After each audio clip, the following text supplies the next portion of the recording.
Hi, Harshada Wagner here. Let's talk about Swadhyaya. Swadhyaya, it's a big Sanskrit word.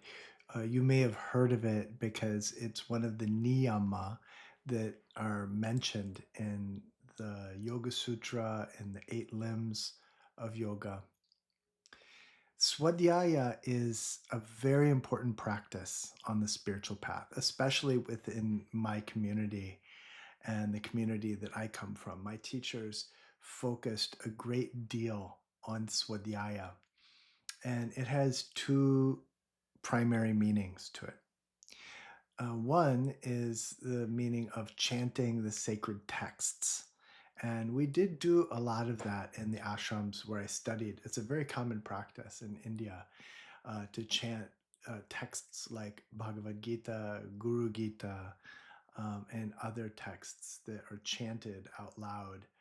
So you're kind of studying the verses as you're singing them, but also participating in the discipline of singing in Sanskrit and kind of washing yourself with those verses in that ancient language.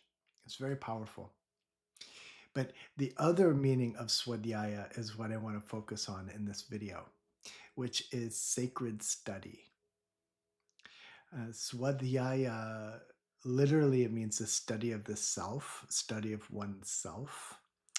And I like that as a definition or as a translation also because ultimately, if we're studying Bhagavad Gita, if we're studying Shiva Sutra or some other sacred text, from a yogic point of view, we're studying about our own divine essence. But Swadhyaya isn't just confined to studying traditional texts. I mean, not in my estimation anyway. These days, Swadhyaya, I think, includes things like this, like watching videos where you're learning about the spiritual path, where you're learning new spiritual practices, where you're learning about different spiritual teachings and perspectives. Even modern perspectives, self-help perspectives, or personal development perspectives. I think that practices like psychotherapy are also great things to do, and I would put them in the category of Swadhyaya as well.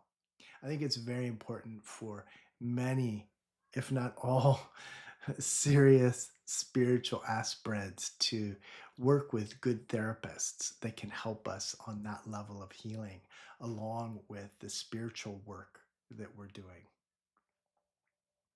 Swadhyaya also has to do with the practice of self inquiry, also known as Atma Vichara.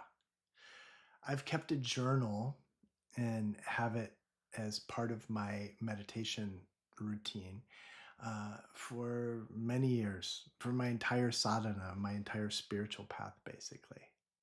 And I use it in many ways. Sometimes I use my journal just for brain dumping, just getting out whatever's there. But oftentimes I'm doing a sort of a question and answer session with the part of me that is just vulnerable and in need in whatever way, speaking to the part of me that is deeper, that is wiser, that is more connected to source. And it's incredible the answers that come.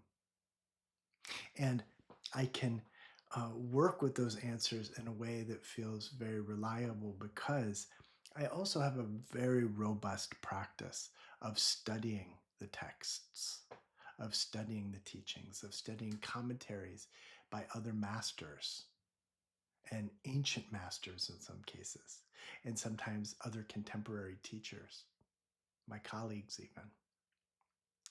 So there you go.